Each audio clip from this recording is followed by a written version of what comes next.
नमस्कार विद्यार्थी मित्रांनो, मी प्राध्यापक राजेंद्र जायकर, राज्यशास्त्र विभाग, किसनवीर महाविद्यालय वाई या ठिकाणी मी सहाय्यक प्राध्यापक म्हणून काम करतोय। आज आपल्या सर्वांना माहिती आहे की भारत हा जगातील सर्वात मोठा लोकशाही देश आहे आणि भारताची राज्यघटना ही जगातील सर्वात मोठी राज्यघटना आहे आणि या राज्यघटनेच्या निर्मितीसाठी आणि भारताच्या स्वातंत्र्यासाठी जी चळवळ उभी राहिली किंवा भारताच्या स्वातंत्र्यासाठी जे प्रयत्न झाले त्या प्रयत्नांचा परिपाक म्हणजे आपलं संविधान किंवा आपली राज्यघटना आहे आणि या राज्यघटनेचा आत्मा म्हणून ओळखले जाणारे मूलभूत अधिकार त्याविषयी आज आपण चर्चा करणार आहोत। तर भारताच्या संविधानाच्या आर्टिकल 12 ते 35 मध्ये मूलभूत अधिकार समाविष्ट करण्यात आलेले आहेत। 12 ते 35 या कलमांमध्ये मूलभूत अधिकार देण्यात आलेले आहेत आणि प्रत्येक कलमामध्ये आपल्याला विविध अधिकारांचा समावेश झालेला पाहायला मिळतो। पहिला जो मूलभूत अधिकार आहे तो आहे समतेचा अधिकार।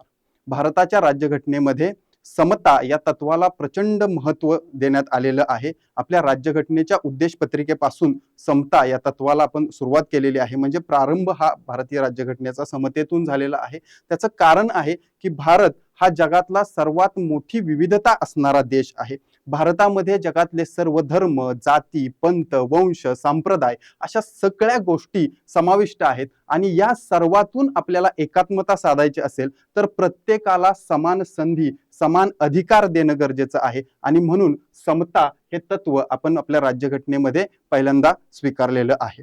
तर पहिला जो समतेचा अधिकार आहे तो आपल्या राज्यघटनेच्या कलम 14 ते 18 मध्ये देण्यात आलेला आहे। काय आहे या समतेच्या अधिकारामध्ये, चला आपण बघूया। तर पहिला जो 14व्या कलमामध्ये समतेचा अधिकार आहे त्यामध्ये कायद्यापुढे समानता देण्यात आलेली आहे। प्रत्येक व्यक्ती, मग ती भारतीय असो किंवा इतर देशातली असो, परदेशी असो, प्रत्येक व्यक्तीला कायद्यासमोर समान मानलं जाईल। कुठल्याही व्यक्तीवर अन्याय होणार नाही आणि कुठल्याही व्यक्तीला जास्त प्रेफर केलं जाणार नाही किंवा अतिरिक्त संधी दिली जाणार नाही। हा कायद्यासमोर समतेचा अधिकार आपल्याला सांगतो। राज्य कोणत्याही व्यक्तीस भारताच्या राज्यक्षेत्रामध्ये कायद्यापुढे समानता अथवा कायद्याची समान संरक्षण नाकारणार नाही। आपल्याला एक उदाहरण सांगतो मित्रांनो, आपल्याला माहिती आहे की 26/11 आपल्या ताज हॉटेलवर हल्ला झाला होता आणि त्या हल्ल्यामध्ये आपल्याला अजमल कसाब नावाचा एक दहशतवादी जिवंत सापडला होता। त्यानं गोळ्या घालताना संपूर्ण भारतानं किंवा देशातल्या जगानं सगळ्या बघितलं होतं की तो सीसीटीव्ही कॅमेऱ्यामध्ये आपल्याला गोळ्या घालत असताना दिसत होता। पण जरी हे सगळं सत्य आपल्याला दिसत होतं तरी सुद्धा आपला कायदा हा थेट त्याला फाशी द्या असं सांगत नाही। भारतीय कायद्यानुसार त्याला त्याचा अधिकार देण्यात आला, म्हणजेच कायद्याचं समान संरक्षण देण्यात आलं, त्याला त्याचा वकील देण्यात आला आणि स्वतःची बाजू मांडण्याची संधी देण्यात आली आणि त्याची बाजू ऐकून घेतल्यानंतर त्याला संपूर्ण संधी दिल्यानंतर आपण त्याला तो गुन्हेगार सापडला म्हणून फाशीची शिक्षा दिली। तर हा समान कायदा किंवा कायद्यासमोर समानता हे 14वं कलम आपल्या राज्यघटनेमध्ये देण्यात आलेलं आहे। पुढचं जे कलम आहे ते कलम 15 म्हणजे भेदभाव नष्ट करणे। तर कुठल्याही प्रकारचे भेदभाव आता आपल्या संविधान अस्तित्वात आलेल्या दिवसापासून म्हणजे 26 जानेवारी 1950 पासून कोणत्याही प्रकारचे भेदभाव केले जाणार नाहीत। मग ते सार्वजनिक उपहारगृह असू दे किंवा सार्वजनिक करमणुकीची स्थानं असू दे किंवा इतर कोणत्याही गोष्टी असू दे, त्या ठिकाणी राज्य सरकार त्यामध्ये संधी देत असेल किंवा राज्य सरकारकडून काही अनुदान दिली जात असतील, निधी दिले जात असतील अथवा नसतील, जर एखादी गोष्ट तुम्ही सार्वजनिकरित्या चालवत असाल तर तुम्ही कुठलीही जात, एखाद्याची विशिष्ट जात आहे म्हणून त्याला संधी देणं किंवा एखाद्याची विशिष्ट जात आहे म्हणून त्याला त्या उपहारगृहामध्ये, दुकानामध्ये किंवा सार्वजनिक करमणूक केंद्रामध्ये त्याला प्रवेश नाकारणं हा कायद्यानं गुन्हा आहे। त्यामुळं प्रत्येक व्यक्तीला कोणत्याही प्रकारचा भेदभाव न करता, तो लहान मूल असू दे, स्त्रिया असू दे किंवा कोणत्याही जातीचा असू दे, कोणत्याही धर्माचा असू दे, कोणत्याही वंशाचा असू दे, याचा कोणताही फरक आपल्याला अधिकार देत असताना होत नाही। त्यामुळं काय भेदभाव नष्ट करणे हे आपल्या राज्यघटनेचं पहिलं तत्व आहे आणि म्हणून भेदभाव नष्ट करण्याच्या 5 तरतुदी आपल्या राज्यघटनेमध्ये दिलेल्या आहेत। त्यामध्ये धर्म, वंश, जात, लिंग आणि जन्मस्थान, एखादा कुठल्या देशातला आहे, कुठल्या राज्यातला आहे, कुठं जन्मालेला आहे याचा कुठलाही संबंध हा तुम्हाला संधी देत असताना किंवा तुम्ही कुठल्याही भारताच्या प्रदेशामध्ये फिरत असाल तर त्या ठिकाणी तुम्हाला अशा पद्धतीचा भेदभाव केला जाणार नाही. हे भेदभाव नष्ट करणारं कलम 15 आहे. त्यानंतरचं कलम आहे कलम 16. या कलमामध्ये सांगितलेलं आहे की सार्वजनिक सेवांच्या बाबतीमध्ये आपल्याला समानता दिली जाईल. म्हणजेच काय, तर थोडक्यामध्ये सरकारी नोकरीमध्ये प्रत्येक व्यक्तीला समान संधी दिली जाईल.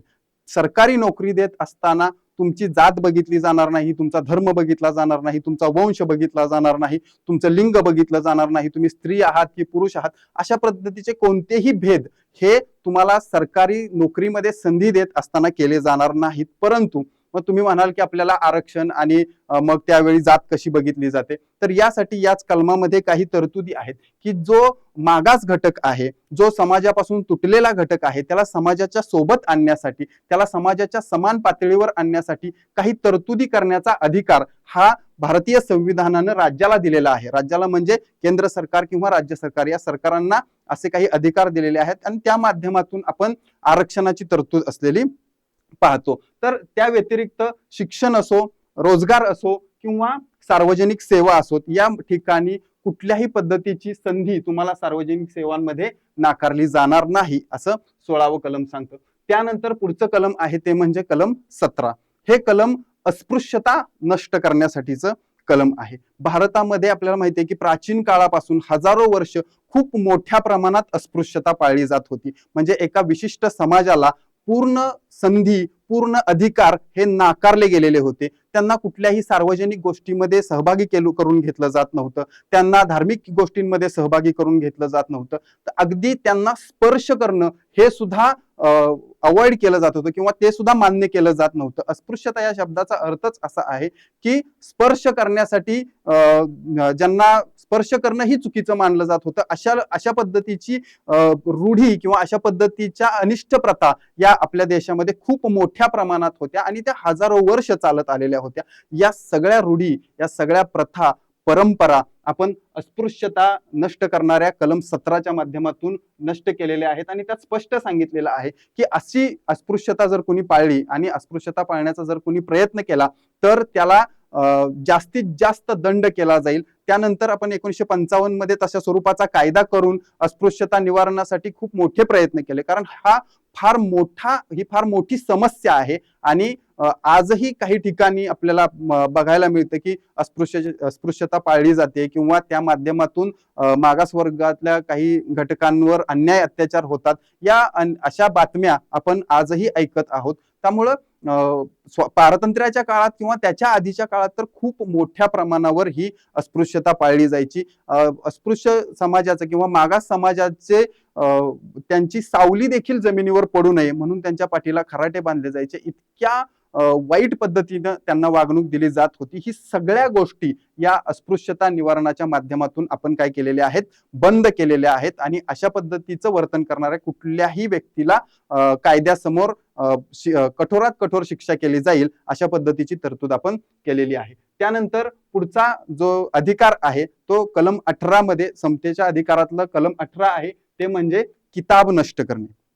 आपल्याकडं पूर्वी अगदी आपल्याला माहिती आहे छत्रपती शिवाजी महाराजांचा काळ असेल किंवा त्यांच्या आधीच्या काळामध्ये सुद्धा म्हणजे मुघलांचा काळ असेल किंवा त्यापूर्वीचा काळ असेल, राजे महाराजांचा काळ होता, त्या काळामध्ये काही व्यक्तींना काही किताब दिले जायचे. म्हणजे जसं छत्रपती शिवाजी महाराजांच्या काळात सर्जेराव, हंबीरराव, प्रतापराव असे वेगवेगळे किताब दिले जायचे किंवा इंग्रजांच्या काळामध्ये लॉर्ड किंवा सर असे किताब दिले जायचे. आणि हे किताब म्हणजे फक्त काही तुम्हाला पुरस्कार असायचा असंच नाही, तर त्याच्या सोबत तुम्हाला काही अधिकार, अतिरिक्त अधिकार मिळायचे जे सर्वसामान्य नागरिकाला नसायचे. असे कोणत्याही प्रकारचे अधिकार हे आता आपल्या शासनाकडून किंवा सरकारकडून दिले जाणार नाहीत. अशा पद्धतीची तरतूद ही 18व्या कलमामध्ये केलेली आहे की असले कोणतेही किताब आता सरकार देणार नाही की ज्यामुळं एखाद्या व्यक्तीला वेगळं स्थान दिलं जातंय किंवा वेगळा अधिकार दिला जातोय आणि समतेचा अधिकार इतर लोकांना त्यामुळं नाकारला जातोय. अशा पद्धतीचं जर वातावरण निर्माण होत असेल तर आपण अशा पद्धतीचे किताब सरकार देऊ शकणार नाही, अशी तरतूद आपण यामध्ये केलेली आहे. यामध्ये मग सेना विषयक आणि शिक्षण विषयक, विद्याविषयक जे ज्या पदव्या दिल्या जातात, म्हणजे तुम्ही BA झालात, BCom झालात, BSc झालात, अशा पदव्या किंवा सैन्यामध्ये लेफ्टनंट असेल, कर्नल असेल, जनरल असेल, अशा ज्या पदव्या दिल्या जातात, या पदव्या सोडून इतर पदव्या, कुठल्याही प्रकारच्या पदव्या दिल्या जाणार नाहीत, अशा पद्धतीची तरतूद या 18व्या कलमामध्ये करण्यात आलेली आहे. त्यामुळे किताब नष्ट करण्यात, पण त्यानंतर 1954 साली आपण काही पुरस्कार द्यायला सुरुवात केली. भारतरत्न, पद्मविभूषण, पद्मभूषण आणि पद्मश्री असे किताब आपण द्यायला सुरुवात केली. पण त्या माध्यमातून कुठलीही अतिरिक्त स्वातंत्र्य किंवा अतिरिक्त अधिकार त्या व्यक्तीला दिले जात नाही. तर अशा पद्धतीचं किताब नष्ट करणारं हे 18वं कलम आहे. असा हा समतेचा अधिकार भारतीय संविधानामध्ये आपल्याला बघायला मिळतो, कलम 14 ते 18 यामध्ये.